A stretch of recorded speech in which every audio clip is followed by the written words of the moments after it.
mid-1990s, Barry Scheck and Peter Neufeld had been working on cases around the country involving people primarily on death row who had been wrongfully convicted. And they were able to prove that these people were innocent and get them exonerated through the new DNA science, which came about in the late 1980s that really started to advance. And so they were able to test evidence that never could be tested before and go into old cases, and they were getting these inquiries from people on death row who said, you know, we're innocent, we need your help. They went back, they saw that there was evidence, very often, for example, in a sexual assault case, semen, in other cases, blood at the scene of the crime. And they were able to find out that it didn't match these individuals, and often that, in fact, it did match someone else. The same movement had started in Illinois in the 1980s and 1990s with cases that were being taken at Northwestern Law School and the Medill School of Journalism Innocence Project at that time. And out of that came 2 or 3 really major exonerations, particularly the exoneration of Rolando Cruz. That was a very high visibility case in Illinois. And Larry Marshall was at that time deeply involved in that. And so Larry and Barry Scheck and some others talked about having a meeting in Chicago at Northwestern to try to get the word out to people across the country, lawyers and others who were involved in social justice, about the fact that they were now unveiling, if you will, numerous cases of people who were in prison who could now be shown to be actually innocent of the crimes for which they were convicted, and the importance of people starting to expand this work. A few people from UIS went, including Nancy Ford, who was the director at that time of the Institute for Legislative and Legal Studies here, and a faculty member in the Legal Studies program, and Bill Clutter, who was a private investigator.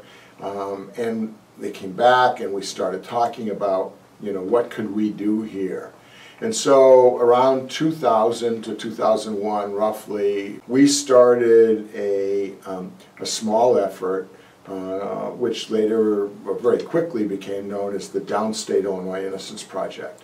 And that effort was fashioned around legal studies students who were at the undergraduate level in terms of coordinating some of the work to help work on 1 or 2 cases. And so in the meantime, around that time, as a result of the meeting in Chicago, there had also been going, I believe, the Cal Western Project in San Diego, and if I'm correct, the Northwest project in Seattle, Washington had also been started, and then the University of Wisconsin-Madison. So there were about 5 or 6 major projects, most of which at that time were associated with law schools. And we were the first undergraduate school to even think of doing something like this. And we didn't have lawyers on staff. Nancy was not able to take cases through. So our role was to work on 1 or 2 cases that in fact could benefit from investigation and work with attorneys that were already existing in the case. And I believe it was 2001 in San Diego at the Cal Western Project. And one of the things that I'll never forget, again, was at that meeting where they called people back now who had started to work in the innocence movement and formed out of that, that group of people who started working what became known as the Innocence Network. There were about 50 individuals at that meeting who had been exonerated, almost all of them from death row. And they would get up on the stage and they would look at us and they would say, if it weren't for the Innocence Project in the state of Illinois, the state would have executed me. If it weren't for the Innocence Project in California, I would not be here right now.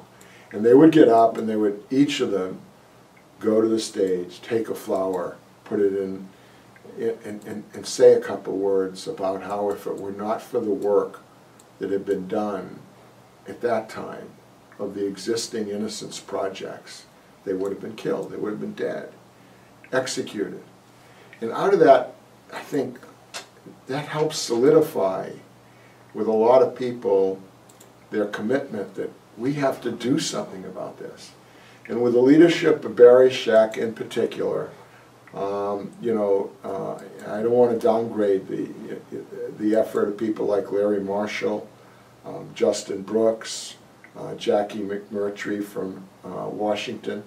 You know, with their leadership, and Keith Finley from Wisconsin, who becomes very significant because he later on becomes head of the board of the Innocence Network.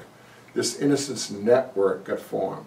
The Innocence Project, under the leadership of Barry Scheck, was the stimulator for the network. They were a very big operation. They were growing very fast at that time. But Barry, much to his credit, had a vision of a national organization that could begin to deal with the problems of wrongful conviction in actual innocence. And so it started with only around 11, 12 members to 56 organizations here in the United States, and 11 or more internationally. It's become an international movement.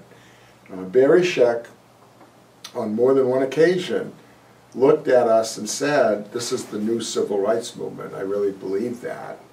And I, having been involved deeply in the civil rights movement back in the 1960s, kind of shook my head and said, well, I mean, I love what we're doing, but I'm not sure that that's really the scale. And I must admit that in a certain sense, he was right. It's become an extraordinary movement throughout the country. The Innocence Project in New York was founded by Barry Scheck and Peter Neufeld, who had been public defenders for several years working in the Bronx, and became involved in a case where they believed somebody was wrongfully convicted and started exploring how science could be used to prove that wrongful conviction, and ultimately, you know, heard of this new technique that had been developed, forensic DNA testing, and they, you know, recognized that this crime-fighting tool that was just, you know, about to explode to help prosecutors and police identify perpetrators of crime could be a huge asset to wrongfully accused and convicted people and to help prove their innocence. Barry Scheck had been a law professor at Cardozo Law School and was actively involved in clinical education. And when the Innocence Project first started, it actually was a part of the criminal law clinic. So students who were taking on cases and learning about public defense would get one or two Innocence Project cases that they would work on as well. So it started in 1992. You know, sometimes when I'm talking about it, I say, you know, it's not really a mom and pop shop. It was a pop and pop shop back then. And Barry and Peter created this organization, but it, you know, really wasn't an organization at the beginning. It was, you know, a few cases that were coming through and being handled by law students as part of their clinical work. Just, you know, became incredible. I mean, even if you look at today, we continue to get about 250 new requests each month from incarcerated people or convicted people asking for our help. And today we have a backlog of 10,000 people who are in our queue whose cases we're evaluating to try to see if we can take them on. And the wait list is just incredible. I mean, some people have written in to us in 2000, 2001, and we're just now getting to the point where we're accepting their cases or making a final determination. So, you know, the more that there were exonerations in the early 90s, I mean, a lot of our clients who were exonerated said, I heard about DNA watching Barry Scheck on Donahue, the Phil Donahue show. So Sally Jesse Raphael, I mean, there were all these talk shows kind of in the 90s that featured DNA exonerations, and when somebody got out of prison and it was in the media, more inmates heard about DNA and started to recognize that it could be applied to their cases. And so, the volume of people writing into the Innocence Project increased. And also, shortly after I joined the Innocence Project and another attorney, Nina Morrison, there was a real effort with Barry and Peter and others here to evaluate what role the Innocence Project could play, not only in exonerating individuals and helping them prove their innocence and secure their freedom, but in the larger movement in America to reform criminal justice. I did. I didn't think that I would be here as long as I have been. When I was in law school, I interned for Peter and Barry. In addition to the Innocence Project, they also have a civil rights practice, and they were handling a lot of police brutality cases in the city at the time, Abner Lima and shooting that happened on the New Jersey Turnpike. And so I started working with them in my first year, my first summer of being a law student, and then continued on through law school. So I would hear of the Innocence Project as kind of something else that they were doing. I didn't really envision that I'd be a part of it. And Barry and Peter encouraged me to be a public defender. That's what they did. That's what they believe is very integral to becoming a lawyer and doing civil rights in these type of cases. And so I had applied to legal aid and to go be a public defender, and then legal aid had a hiring freeze. So I found out a couple months before I was taking the bar that they wouldn't be able to have an incoming class, and I just had to focus on the bar and said I'll put my job search and what I'm going to do aside. And then I think it was in between my first and second days of taking the bar, I got a call from Barry. He said, "I've got a great idea. You got to call me back." And I would later learn that the Innocence Project had received a grant to hire a staff attorney. At this point, the Innocence Project consisted of Barry and Peter and a man named Hui Dao, who was doing all of our intake and helping to run the clinic, and an executive director, and 2 people who helped administratively. So it was very small. Today we have 80 people working here in a policy department, communications, strategic litigation. So there's so much more that we're doing. But in those days, it was, you were the lawyer, you were the social worker, you were trying to effectuate change in the policy realm, all in one. So when I came, Barry said, "Why don't you come to the Innocence Project for a year? We have money to hire a staff attorney. You can come, and then you can go to legal aid in a year or whenever they get money." So a few months after I started, I think it was, I got a call from legal aid saying, "Actually, we can bring in an incoming class." And I said, "Okay, I'll come in a year." And then the year came up, and they said, "Okay, are you coming?" And I felt so compelled to the work that I was doing, the cases that I was working on. I thought about it, and I just felt that I couldn't leave. And, part of this work is, nothing happens quickly. If people don't get into the Innocence Project quickly, it takes a long time to get through the intake process. But once we accept a case, I've been here 14 years, and I've had cases where maybe we've gotten DNA testing and someone was exonerated in a year and a half or 2 years after working on their case. And you think, wow, that was really quick. Because most cases, take 4, 5, 6, 7 years. We have cases, so these cases take so long that you feel invested, and that, it just never felt like the right time to leave or that I could leave.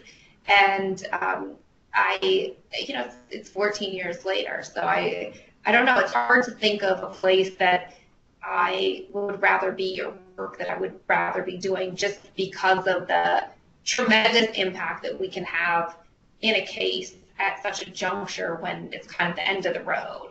So it's an amazing ability to do work on somebody else's behalf. When I started working in the Innocence Movement, there were, a handful of projects. There's a project in Chicago and in New York and in Washington State and in Arizona. And there really weren't other projects going on anywhere. And there was Centurion Ministries, which was the original project in New Jersey. And this small group of us started getting together and holding conferences and discussing the work we were doing and sharing resources. And in the past 15 years, we've seen in the United States it grow to the point that we have projects in every jurisdiction, that we have every state covered within our network. California Western School of Law. Okay. And so the law school in California had a criminal defense institute, and they hired me to be the director, and I pitched the idea of turning it into a living clinic. And the idea is that it's like a medical clinic. We wouldn't be comfortable if doctors had never seen a patient before they get out of medical school and start practicing. And the same should be true for lawyers. The best way to teach someone to be a lawyer is to have them doing legal work. So I've got a team of law students and a team of lawyers, and we investigate cases of factual innocence all over California.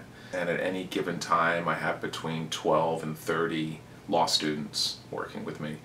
We have the largest prison system in the United States in California. It's one of the largest in the world. We have anywhere between 160 and 170,000 inmates.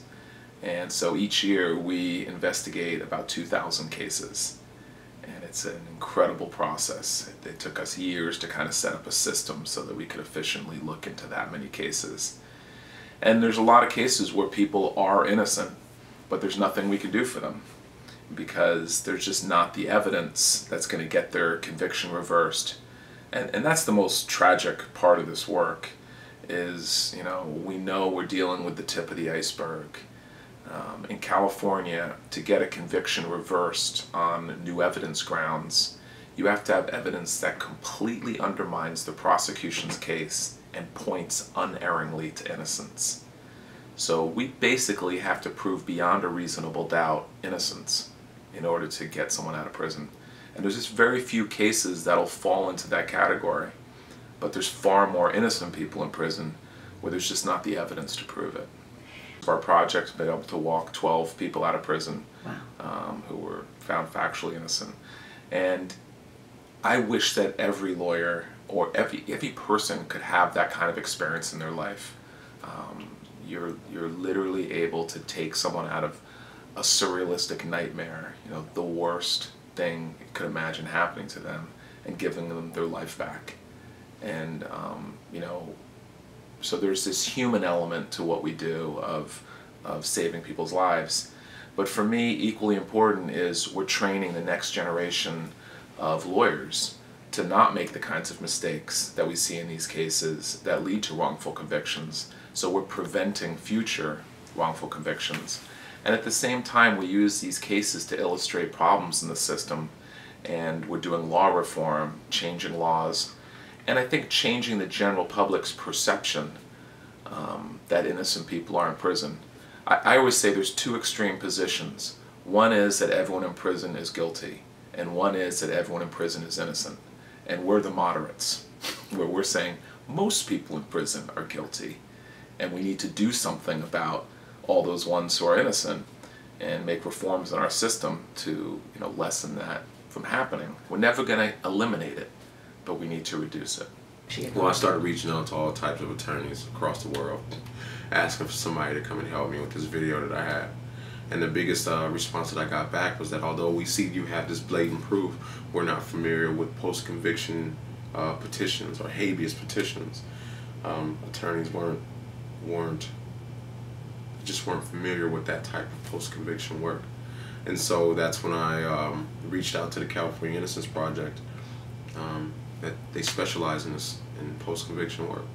And they took on my case, and they fought it for a year, and a year later I was exonerated.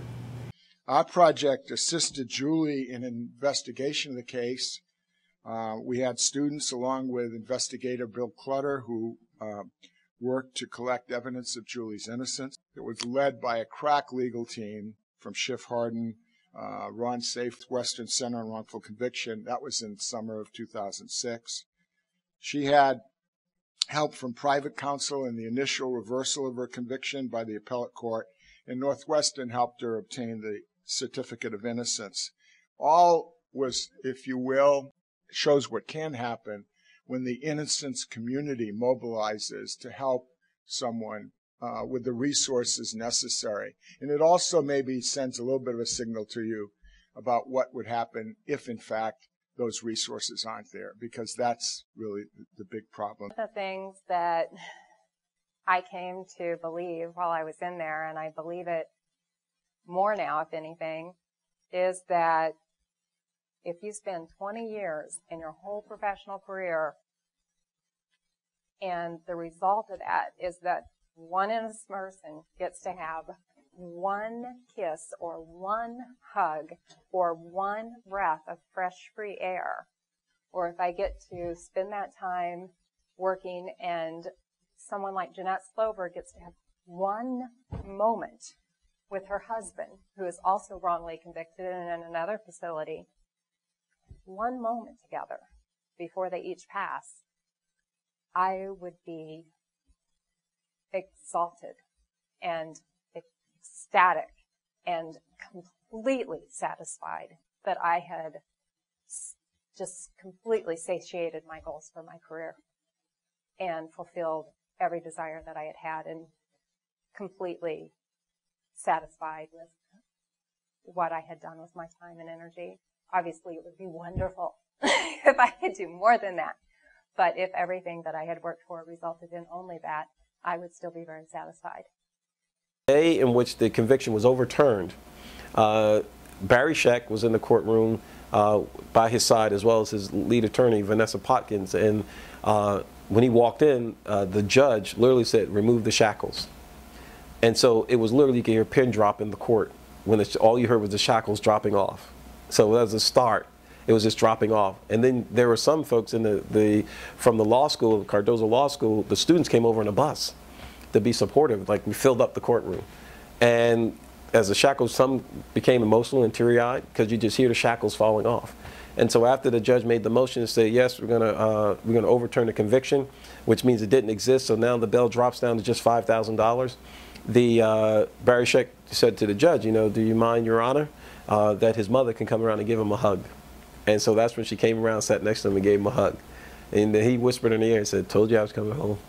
To give so many people hope, like you have with your work with the Innocence Project, and hearing those people last night, I mean, it was totally overwhelming for me to, you know, you see hear the numbers, and you know, you may see an article or a book, but a whole sea of faces in one room, and then getting up one by one and counting up all those years and recognizing all those years of human life, and how they survive, and the resilience.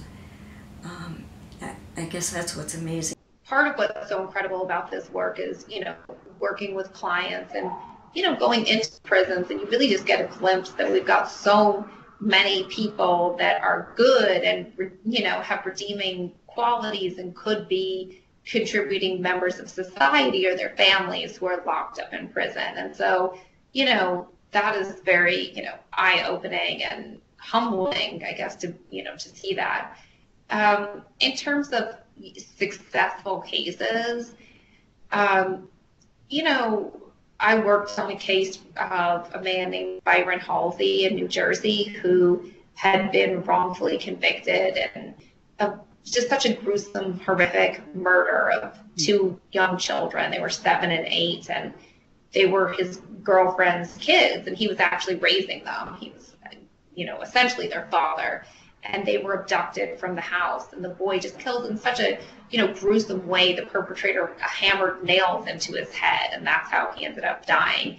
And they were both sexually assaulted. And, you know, for many years, the Innocence Project didn't take on the case because we couldn't really sort out his innocence claim, and it wasn't clear that he wasn't at the house when the kids were abducted. And, you know, once we did see that it was something that could lend itself to DNA proving innocence and got on board, we were able to get the testing, and it excluded him and matched a convicted offender in the system who happened to be his neighbor and knew that the kids were home alone that night.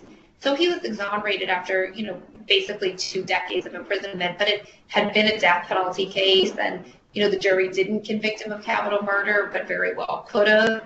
And, you know, for many reasons, you know, being able to get the testing and prove his innocence and just, work on that case where the police had, turned somebody who was a victim in the case. He was, a grieving family member, and through the interrogation process, extracted a confession and ended up, just based on that alone, obtaining a conviction. That was one of the more profound cases I've worked on here. But they all are, in every way. You just meet, such amazing people. Our clients are some of like the strongest, most inspirational. You think, how could you ever survive that experience? And yet they come through, and even, there are hardships, there's anger, there's resentment, but at the same time, there's, our clients have so much to give. I think that the work has had such an impact on my life. I feel like in some ways it's hard to separate who I am from what I do and the people that I know and that I've come to meet. And, the Innocence Project also plays such a unique role in our clients' lives. And then in turn, our clients play a unique role in our lives.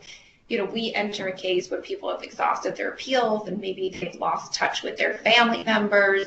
And so it becomes, we have a closer relationship, even if it's over the telephone, with our clients, because you are lawyers, but you also become friends. You might be the only connection to the outside world that they have, beyond the prison walls. So you forge very close relationships. One of my clients, Barry Gibbs, is actually the godfather of my daughter. So, so the relationships last. I would say over the course of the last almost decade that I've been involved in this movement, I mean, the wonderful experiences obviously are getting someone out of prison. I mean, to be able to be there at that moment when they are free and their arms are raised in the air is just amazing. It really is. There's nothing like it. It's incredible. But I also think that some of the best moments are just like the ordinary, like daily interactions with former clients. So, I'll mention like Byron Halsey from New Jersey is a case that I worked really, really hard on, and he was exonerated of a really brutal crime and has had a really difficult life. And literally when he calls me and my cell phone lights up and it says Byron Halsey on there, I just get this like euphoric feeling, because it gives me chills sitting here. Like the fact that Byron can just pick up a cell phone and call me is just, it's insane to me. Like, how did we really got him out? Like, you just think like, God, it was just so hard. All of this is so hard. So when you just see someone living a happy life and they're just, getting married and, being with their families and building a life, it's just, it really does. That's the part that feels so miraculous. And, a lot of the day of someone getting out is sort of surreal and just all very serious, a lot of media and cameras, and, it sort of doesn't feel like reality. It's the reality of someone just living their life, which I think is so just amazing. And I know I heard once that the definition of freedom, that freedom is the ability to thrive. And that stuck with me. And so when I see someone who's just thriving in life, and like Al Newton from New York has a beautiful baby boy, and like I got to go to his baby shower, like little things like that, that's like, you deserve to just have a normal life. Like that's all that you really want. It's just a happy life. And to see that is, to me, the best part of the work, which, the flip side is seeing just how difficult it is for people and fighting so hard. It can be so frustrating and devastating and just exhausting. And so the daily grind is really difficult. And so to be able to sort of see the flip side of that is really incredibly rewarding work. I've been involved in a lot of different variety of cases and things. And, I taught high school for a couple of years, and I've worked, jobs and cases where I felt really fulfilled, but there's nothing like working. I mean, when you're out there and you're advocating for like the most vulnerable person in society is how it feels. I mean, you have someone who's in prison with no voice, filing a gazillion motions, letters to the judges, letters to prosecutors, begging for help, and just getting a deaf ear and a blind eye everywhere they turn. When you can come in and advocate for them and get people to listen to you, and you're fighting for that client, it's exhilarating, and it just feels so good to be able to, shake these prosecutors and judges and make them wake up and acknowledge that the system doesn't always work. And the most important thing is just to actually, you know, be present and pay attention. And so much of our court system is this sort of like assembly line thing where, you know, if someone gets arrested, they get, you know, indicted, they get arraigned. It's like this, it's like a mill, and it just spits people out right into prison. And, you know, people need to be in the moment and look at what's happening and why it's happening. And the innocence movement is the only thing out there that's forcing people to really open up their eyes and see that this system that everyone says is the best in the world is cranking out a lot of wrongful convictions. And to be a part of that, and to be a part of what I think is like a really important moment in our nation's history where, you know, we have so many people incarcerated, and to acknowledge that something's wrong and to be a part of that is really meaningful to me. And I just feel really lucky to be able to do the work.